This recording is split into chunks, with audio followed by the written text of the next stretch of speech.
আসসালামু আলাইকুম, আমি মোহাম্মদ ইয়াসিন আহমেদ অপু। আজকে আছি তোমাদের সাথে ক্লাসটিতে।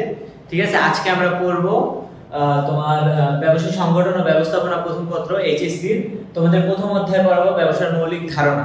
অবশ্যই এই চ্যাপ্টারটা তোমাদের জন্য অনেক ইম্পর্টেন্ট, কারণ একজন ব্যবসায়ী শিক্ষার্থী হিসেবে তোমার অবশ্যই এই টপিকে জানা উচিত, কারণ এটা একদম ফান্ডামেন্টাল বিজনেস। ওকে, আচ্ছা আমরা বেশি কথা না বলে আমরা ক্লাসে চলে যাই। আগে আমাদের জানতে হবে ব্যবসায় কি। আমাদের নরমালি যদি আমরা কাউকে কোশ্চেন করি ব্যবসায় কি, তারা সেটাকে বাণিজ্যের সাথে তুলনা করে ফেলে। কেনা বেচাটাকে আমরা হয়তো বা ব্যবসা চিন্তা করি, কিন্তু আসলে কোনো কিছু তৈরি করাটাও যেমন ব্যবসার অংশ, সেভাবে কেনা বেচাটাও ব্যবসার অংশ। আচ্ছা, আমরা ব্যবসার সংজ্ঞা আমরা কিভাবে লিখতে পারি আমরা সেটা আগে দেখি।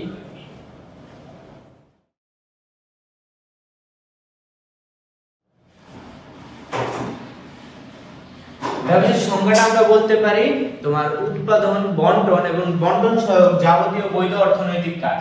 ঠিক আছে, মুনাফা লাভের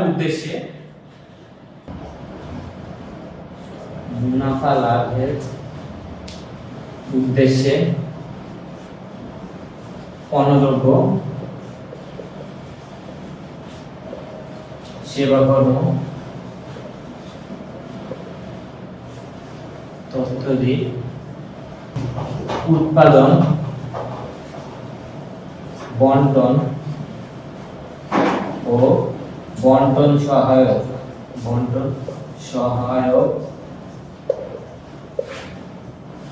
যাবতীয় বৈধ অর্থনৈতিক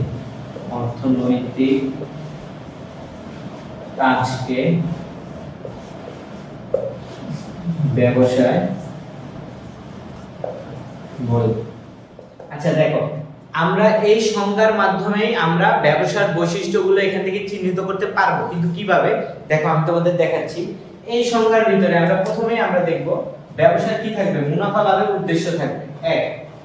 এক নাম্বার বৈশিষ্ট্য আমরা পেলাম, মুনাফা লাভের উদ্দেশ্য থাকবে। দুই নাম্বার আমরা কি পাবো, যেখানে উৎপাদন সম্পর্কিত কাজ হবে, বন্টন এবং বন্টন সহায়ক যাবতীয় বৈধ অর্থনৈতিক কাজ। যাবতীয় বৈধ অর্থনৈতিক কাজ, এটা আরেকটা পয়েন্ট বলা যেতে পারে। কারণ কি, দেশের আইনে বৈধ না এমন কোনো কিছু ব্যবসায়ী হিসেবে তোমার গণ্য হবে না। যেমন যদি তোমরা কেউ নেশা জাতীয় পণ্যের ব্যবসা করো, সেটা আসলে ব্যবসায়ী হিসেবে গণ্য হবে না, কারণ এটা দেশের আইনে বৈধ না। ব্যবসায়ের একদম মূল উদ্দেশ্য যদি বলি, সেটা হলো মুনাফা লাভের উদ্দেশ্য। ঠিক আছে, এইটা থাকবেই যে কোনো ব্যবসায়, কারণ আসলে ব্যবসা করাই হয় মুনাফা লাভের জন্য। আচ্ছা, আমরা ব্যবসায় কাকে বলে থেকে ব্যবসায় কিছু পয়েন্ট বের করলাম, এর সাথে আরো কিছু পয়েন্ট আসতে পারে। যেমন ধরো, ব্যবসা মানে হতে হবে তোমার পণ্যদ্রব্যের পৌনঃপুনিকতা থাকতে হবে। এটা আমি লিখে দিচ্ছি।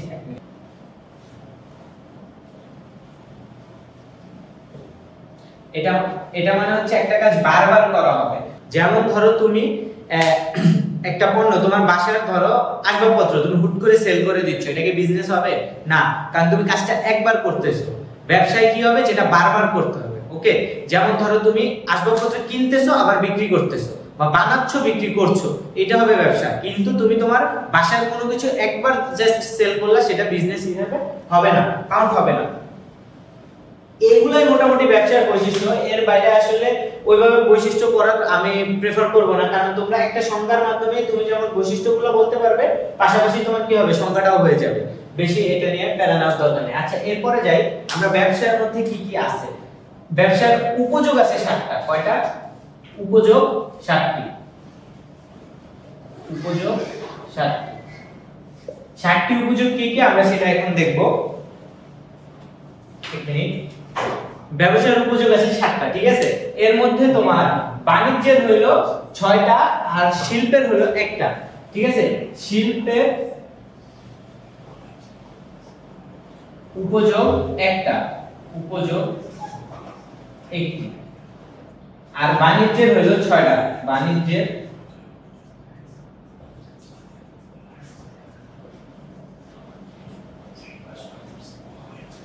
উপযোগ 6টা। টোটাল কয়টা? 7টা। ব্যবসার টোটাল উপযোগ কয়টি? 7টি। এর মধ্যে তোমার শিল্পের উপযোগ 1টা, বাণিজ্যের 6টা। শিল্পের উপযোগ কি? শিল্পের উপযোগ হলো রূপগত উপযোগ। রূপগত, এটা ডিটেইলস পরে বলতেছি, আগে সবগুলো লিখে নিই। আর বাণিজ্যের উপযোগ 6টার মধ্যে প্রথমে বলতে পারো অর্থগত,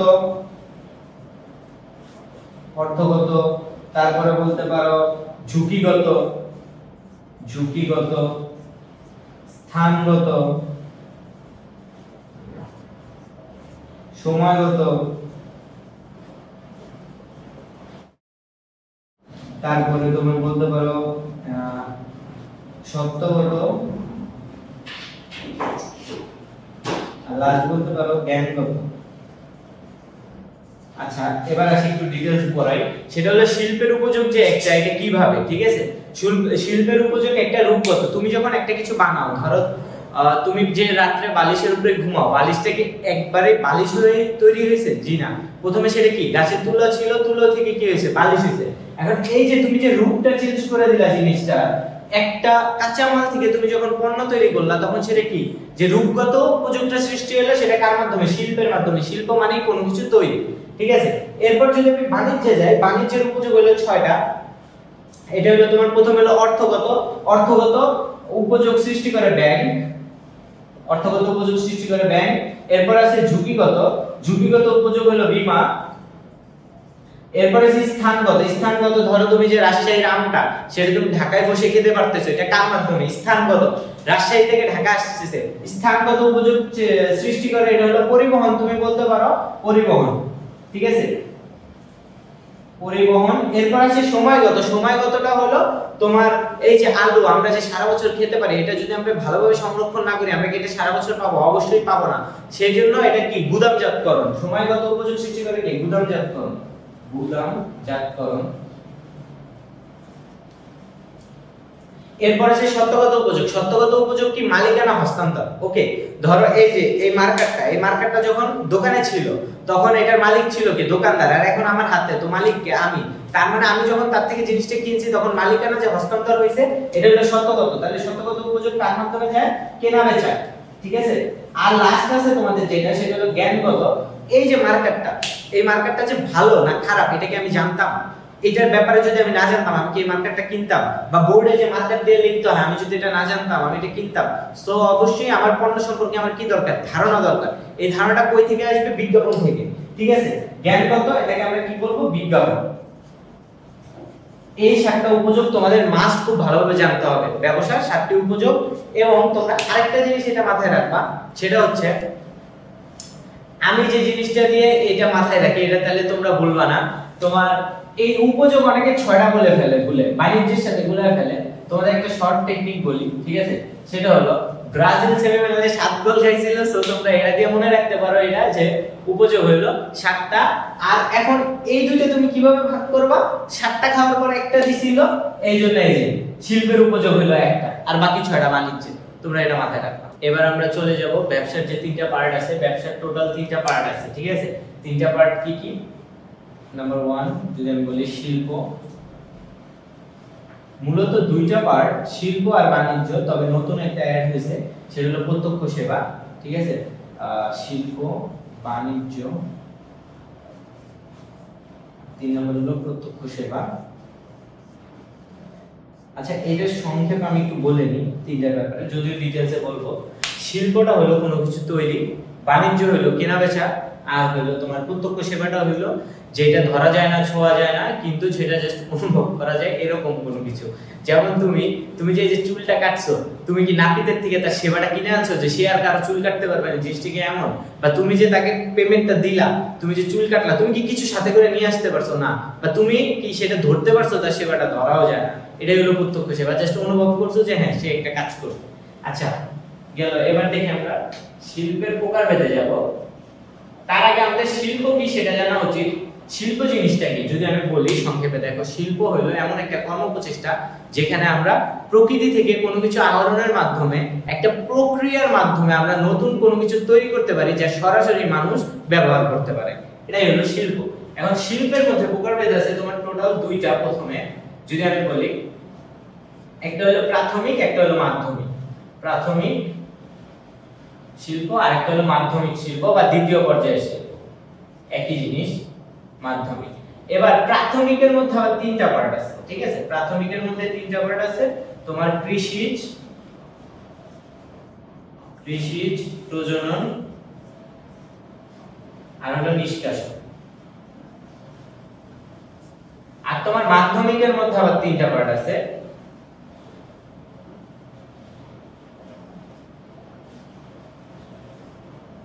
মাধ্যমিকের মধ্যে তিনটা পার্ট আছে, একটা আছে উৎপাদন, সেবা পরিবেশক,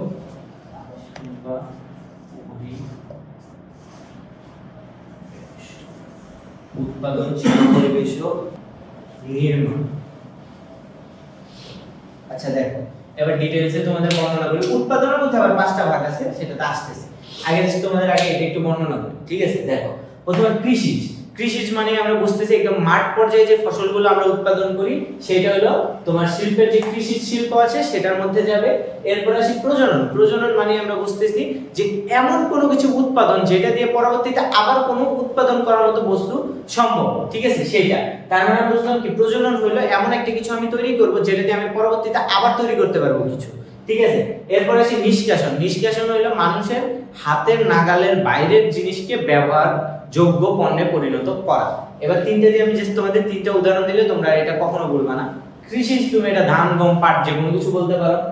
প্রজননের মধ্যে আমি বলতে পারি চিংড়ির হ্যাচারি আছে, পোল্ট্রি ফার্ম আছে, এগুলা বলতে পারি, বা তোমার নার্সারি আছে, ঠিক আছে? এগুলা। আচ্ছা নিষ্কাশনটা আসলে কিভাবে বুঝাইতে পারি? দেখো নিষ্কাশন যদি বলা হয় সামুদ্রিক মাছ, আচ্ছা সামুদ্রিক মাছ কি যে কেউ চাইলে ধরতে পারতেছে না? তোমার একটা সিস্টেমেটিক ওয়েতে যে ধরতে হতেছে। আবার খনি থেকে কয়লা, খনির কয়লা কি তুমি আমি যে কেউ যে উঠাইতে পারবো না। এটা কিন্তু মানুষের হাতের নাগালের বাইরের জিনিস। এটা আমরা কি করতেছি? আমরা কোন একটা সিস্টেমেটিক ওয়েতে এটা আইনা আমাদের নিজেদের ব্যবহার যোগ্য পণ্যে পরিণত করছি। এটা হলো নিষ্কাশন শিল্পের মধ্যে যাবে। আচ্ছা মাধ্যমিক শিল্পতে যদি যাই, এটা তুমি মাথায় রাখবে, এখানে তোমার কোনো মেশিনারিজ ইউজ করতে হবে। হ্যাঁ উৎপাদন শিল্প ডিটেইলস পরে বলতেছি, আগে নির্মাণ শিল্পে যাই। নির্মাণ শিল্পটা কি? নির্মাণ শিল্প হলো অবকাঠামোগত উন্নয়ন যা আছে, যেমন তুমি মেট্রো রেল, পদ্মা সেতু সবকিছুই কি নির্মাণ শিল্পের মধ্যে চলে যাবে। নির্মাণ আচ্ছা এরপর দেখো সেবা পরিবেশক শিল্প। সেবা পরিবেশক শিল্প বলতে আসলে আমরা বুঝাই যেটা হলো মানুষকে সেবা দেয়, আনন্দ দেয়, এরকম কোনো কিছু। যেমন হতে পারে সেটা সিনেমা হল হতে পারে, বইয়ের প্রকাশনী হতে পারে। এরা তোমরা জাস্ট উদাহরণ দিয়ে এগুলো মনে রাখবা, তাহলে আর কখনো ভুলবা না। আচ্ছা এখন তোমাদের এর মধ্যে একটা কনফিউশন থাকে, ঠিক আছে? সেই কনফিউশনটা আমি দূর করতে চাই। সেটা হচ্ছে ধরো তোমার একটা কোশ্চেন করি, পদ্মা সেতু। পদ্মা সেতুর উপর দিয়ে তোমরা 6 জন ফ্রেন্ড বাইক নিয়ে ঘুরতে গেলা, ঠিক আছে? এখন এইটা কোন শিল্পের মাঝখানে পড়লো? এখন তোমাদের অনেকেরই কোশ্চেন থাকে ভাই এটা কি নির্মাণ না সেবা পরিবেশক? তোমরা এটা গেস করো যে এটা কি হবে। আমি বলে দিচ্ছি তারপর। সেটা হচ্ছে তোমার নির্মাণটা হলো কি কোনো অবকাঠামোগত উন্নয়ন, বানানো। যদি এখানে বলা হয়তো পদ্মা সেতু তৈরি, তাহলে সেটা হতো নির্মাণ। আর যখন বলা হয়েছে তুমি পদ্মা সেতুর উপরে চলে যাচ্ছ, তুমি তখন একটা সেবা নিচ্ছ, তো এটা কি সেবা পরিবেশকের মধ্যে পড়েছে, ঠিক আছে? এই জিনিসটা বিভিন্ন অ্যাডমিশন পরীক্ষায় আসে, তোমাদের জানা উচিত, তাই বলে দিলাম। আচ্ছা উৎপাদন শিল্পের মধ্যে যদি আমি বলি, প্রথমে আছে সংযোজন,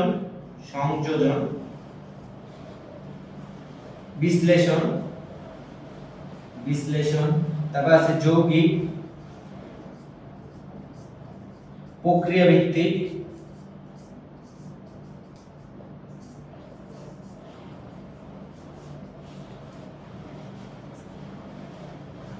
আছে সংযুক্ত।